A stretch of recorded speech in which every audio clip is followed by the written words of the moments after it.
Hello and welcome back to the Guardian Legend, and it's time to do some shooting stages. Nothing too much to bother us this time, though the levels can get a little bit hectic later on in this video. For Naru, though, I actually went back and decided to try Zanak again. And after playing through a few levels, I got curious to see how many levels there were. And so I took a look for the long play, and that was about an hour, and I was like, you know, forget it. I can't play a shooter for an hour and still be good. You saw what happened when I played Reflex.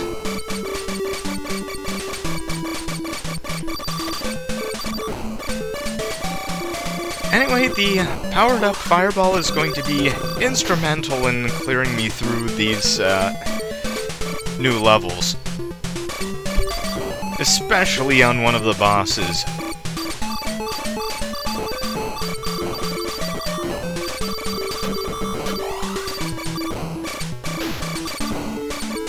I know that the fireball seems rather overpowered, at least now, but that kind of overpoweredness is going to be rather necessary. There are just some games you either break or you lose.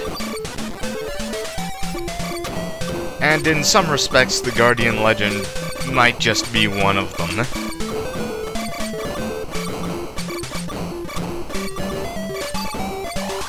Not much here other than Corridor Zero enemies. Well, and these jewel canos. I don't even... Never mind.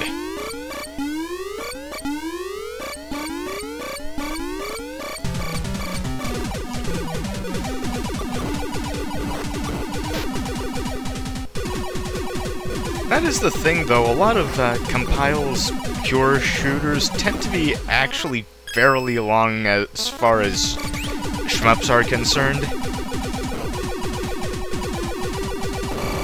Because... oh yeah, we just wrecked a boss. Nothing new to see there. Because Zanak is about an hour. I don't even know how long Space Megaforce is.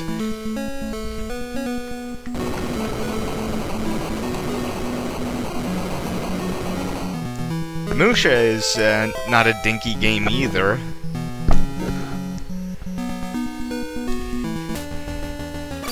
But anyway, there are still more corridors to go through.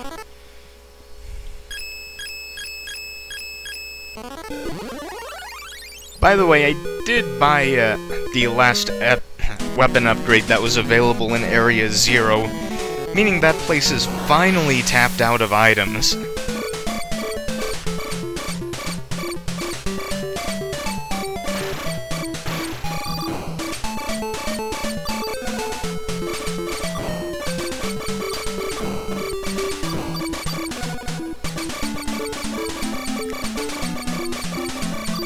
The thing that Compile games tend to have that's missing from a lot of current shooters is that Compile shmups tend to have absolutely oodles of weapons, especially in the Alesti series. And then you get to Zanak, which has about 10.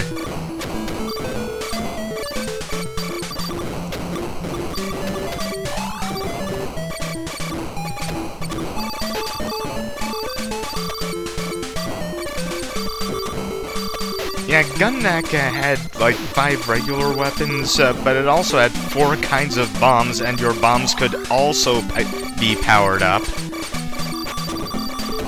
So I think we've kind of lost something by not having Compile around anymore.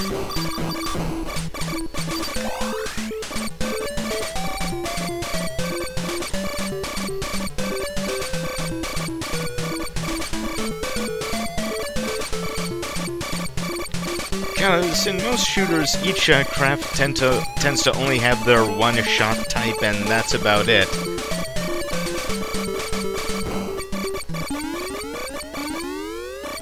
Unless, of course, you're playing Ulti next second.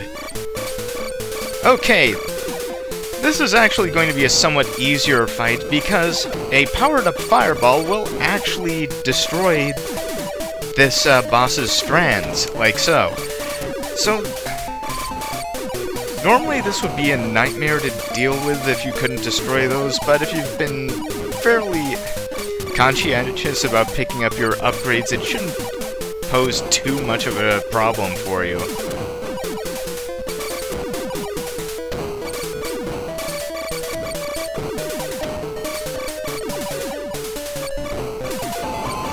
And down he goes.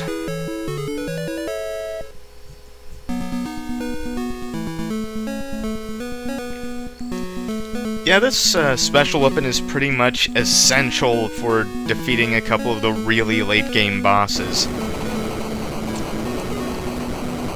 Because in a rather curious... Ooh, got an upgrade. Which means the side ripple is fully upgraded. Okay, on to the next one. Now, I was just saying, the fireball is actually essential for destroying a couple of the really late-game bosses, because you can't actually fight a couple of bosses by dodging. You sort of have to take them straight on, and the fireball will allow you to regain the health and ammo you need to do that. So, to open Corridor 5, you saw what I did there. I shot at the display panel, which works because I think there's actually a hidden target right underneath the corridor sign that when it's destroyed, the corridor door will open up.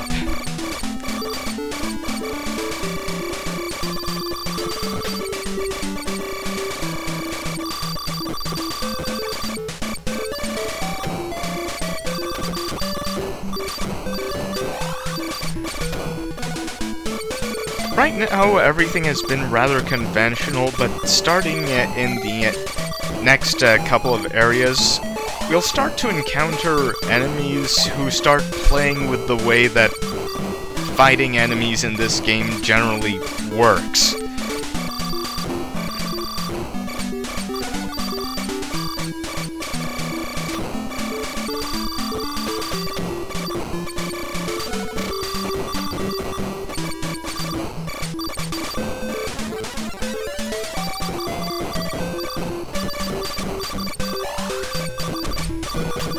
Until then, though, we just have somewhat normal stuff to deal with.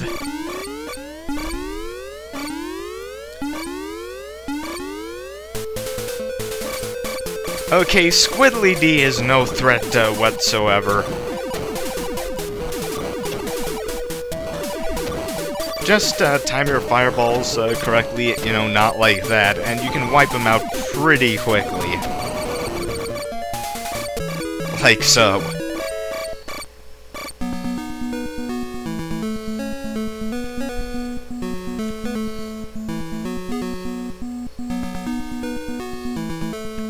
And our reward for that, once everything has properly exploded, is another pack of enemy erasers. Would have preferred a permanent upgrade, but you take what you take. I mean, you take what you get.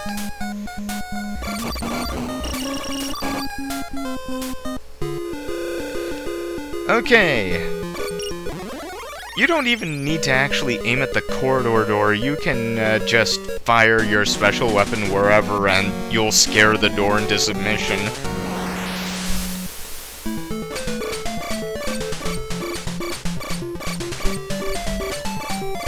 Now the fireball is actually pretty necessary here because there are a couple of very hairy sections that you need to use something to clear out all of the shots very quickly.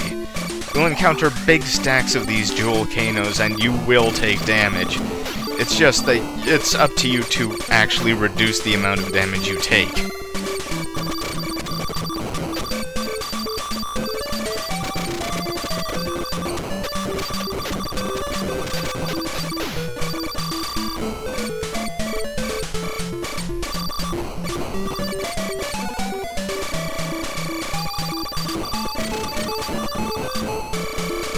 Yeah, I'd like to still reiterate that in games like this, there is no tactic that is off-limits for the player.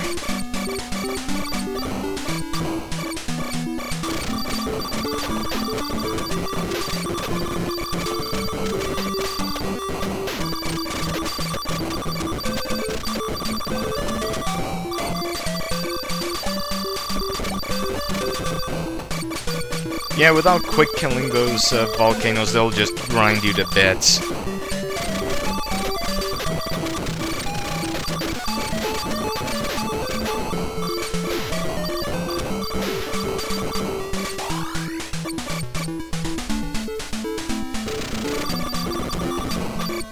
I tend to actually prefer games where they give you a lot of tools and it's up to you to use them correctly, like, say, God Hand or whatever.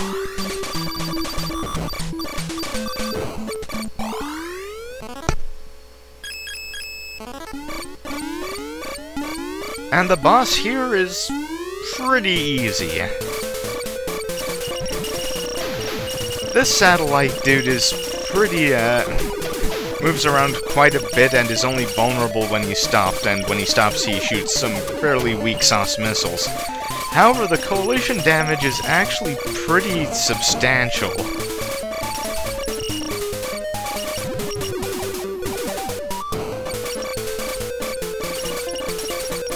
I elected to use the Ripple because this thing can stop and get back to moving again pretty quickly, so there was no guarantee it would do much, and Ripple turned out to be enough. We get a key for our troubles.